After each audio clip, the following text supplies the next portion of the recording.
Okay, we're back with this footed goblet, footed bowl type thing. Notice I'm storing this upside down as to not flatten the bottom of this, of the upper portion of the piece. So now we're moving into kind of trimming the bottom of this thing. Overall, I think that it's kind of bulky for the form.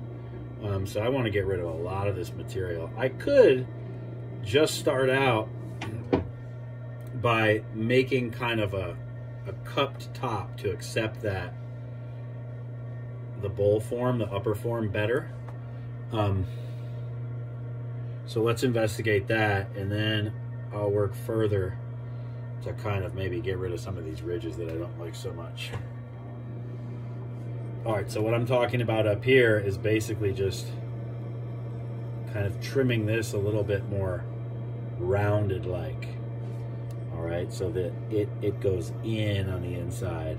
Now, I talked about being able to just glaze these together.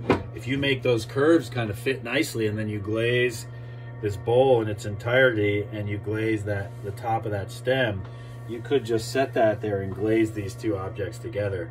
It will depend on how the clay shrinks. If the clay doesn't shrink really similarly, then that glaze, even that glaze bond, could let go. But I think these are kind of heavy, these ridges on this stem, so I'm going to go further. The nice thing about these ridges is it made it really easy to remove this stem from the wheel. It also gave it some nice thick fortification so that it didn't kind of get twisty as I was throwing it. And now I can just come back, and this is kind of a damp leather hard, so I could even come back and throw this a little if I wanted to.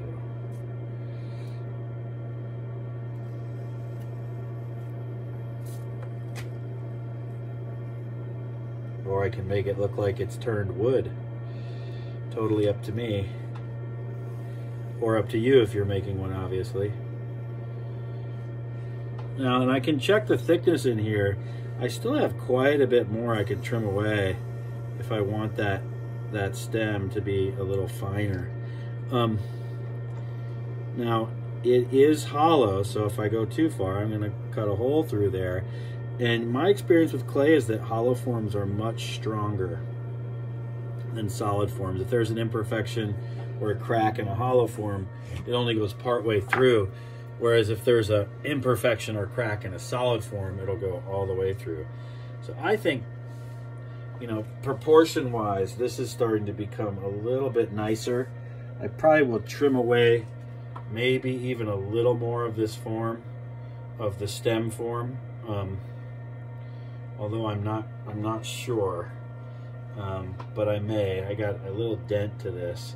But again, this is just one. As you make more, these are going to become more successful. Again, I think it's maybe a little bit thick in this region, so I would trim it back. But that's how I would recommend working this. Now, I would wait for these to set up a little bit more, and if they were of the same clay, I would slip and score these together.